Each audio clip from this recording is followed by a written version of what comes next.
Hello everyone, so in this video we shall be deriving the expressions for electric potential due to a dipole at number 1 axial position and number 2 at equatorial position. So in the first video of electrostatics I have already discussed what axial position and equatorial position are all about. So we'll start with axial position, which is also known as the end-on position. So axial position is basically a point lying on the axis of the dipole. That means the line joining the two charges of the dipole. So minus q is one of the charges of the dipole, and so obviously the other charge will be plus q, separated by a distance of 2l. Now on this very same line we'll be considering another point P, which is at a distance of r from the center of the line joining the dipole. So it's obvious that from the charge plus q, the point P is at a distance of r plus r minus l, and from the charge minus q, the distance of the point P is r plus l. Now if you want to find out the resultant electric potential at the point P due to dipole, first we must individually calculate the electric potential due to the two charges. So I'll write let V1 be the electric potential at P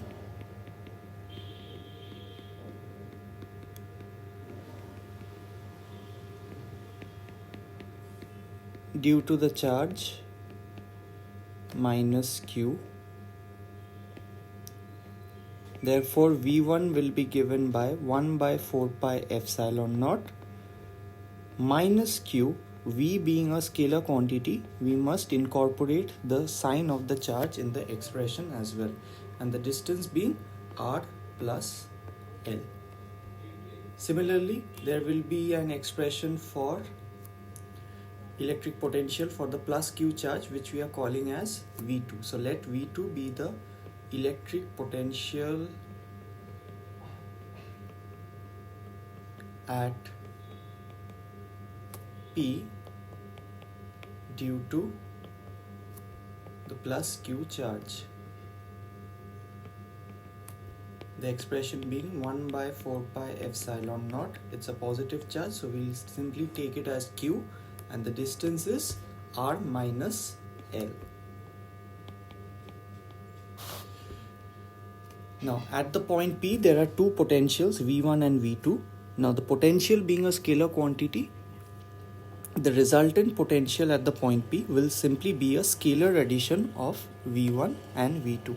So V net, which is the resultant potential, electric potential at P, is given by V1 plus V2.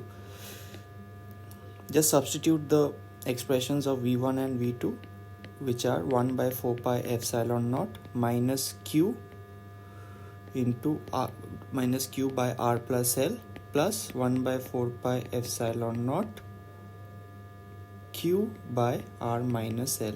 So from here we can take q by 4 pi epsilon naught common,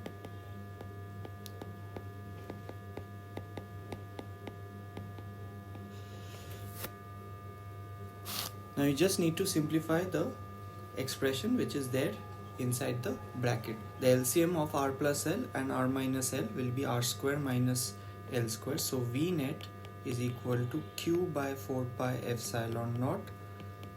The LCM will be r minus l into r plus l, and on the numerator minus of r minus l minus of r minus l plus r plus l. So you will be getting minus r plus l plus r plus l on opening of the bracket, and r minus l, r plus l is simply r square minus l square. So r and minus r cancelled, so you will get q into 2l divided by 4 pi epsilon naught r square minus l square. And if you remember clearly from the first video that this quantity q into 2l gives us the dipole moment. So we can substitute Q into 2L as P, that is your dipole moment. So V net is P by 4 pi epsilon naught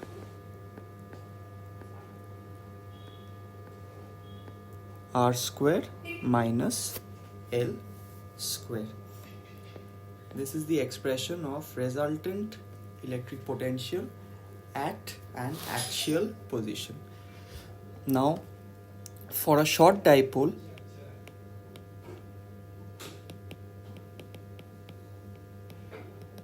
we know that the distance of the point R is far greater than the length of the dipole. So in this expression, we'll just have to neglect the term L square.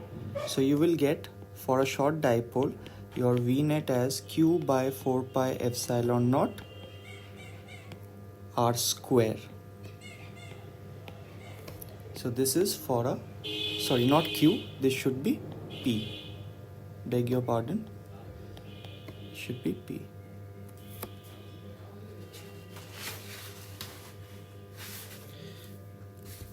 Now the next position is equatorial position, also known as the broadside position. What is an equatorial position? Equatorial position is the position that lies on the perpendicular bisector of the line joining the two charges of the dipole. Suppose these are the two charges, minus Q and plus Q, separated by a distance of 2L. The point P lying on the perpendicular bisector is the equatorial position. So what will be the distance of the point P from each of these two charges? This is L, and so this will also be L. And this point is at a distance R from the center of the line joining the dipole. So applying Pythagoras theorem, from each of these charges, the point P will be at a distance of R square minus L square. So similarly, now we shall find out the individual potentials due to the two charges. So let V1 be the potential at P due to the charge minus Q, which is given as 1 by 4 pi epsilon naught minus Q by the distance, which is R square minus L square. Similarly, V2 will be the potential at P. Let V2 be the potential at P due to the charge plus Q, where V2 is given as 1 by 4 pi epsilon naught Q by R square plus L square. The resultant potential at P will be given by V net, and it's the scalar addition of V1 and V2.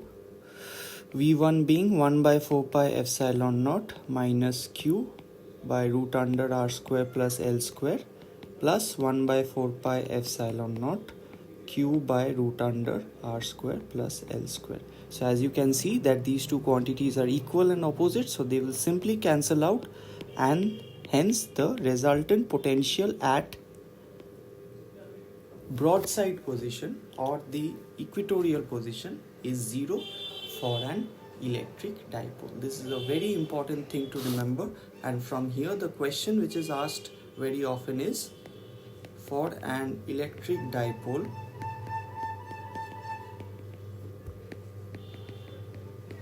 what is the locus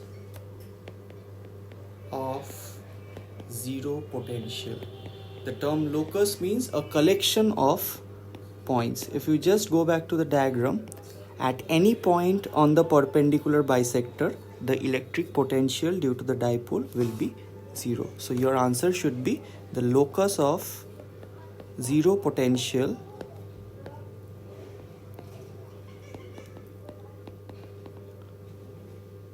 for an electric dipole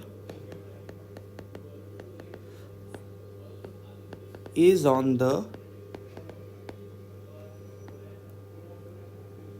perpendicular bisector of the line joining the dipole. In brackets, you may write the equatorial position or the broadside position. This brings us to the end of this video. Stay tuned for more coming up on this channel. Thank you.